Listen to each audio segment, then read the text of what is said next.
Hi friends, I am Tilak. You're watching Tech May Be Unique, and today we're just going to see how to underline the text into the cell in your Canva sheets on your computer. And if you are new to this channel, make sure to click on subscribe button below. We just quickly move on to the video. So how to create an underline text effect on your Canva sheets on your computer? Just going to show in this video.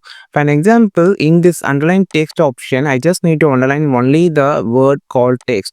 So for that, first of all, select the text and you have the underline option on the top. This is, and the keyboard shortcut for this option was Ctrl plus U. I'll click on this. So now you can see the text has been aligned. If you just need to underline the whole text or whole text, you just need to select all or just click on the cell and just use this option.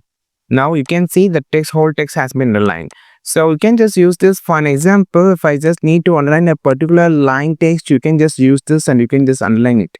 This is how you just underline the text or create underline text effect on your Canva sheets on your computer. I think this video helped you a lot. Like this video, share this video, subscribe this channel. We will meet our next video with a super valuable content. This is Tilak signing off from Tech May Be Unique. Have a wonderful day.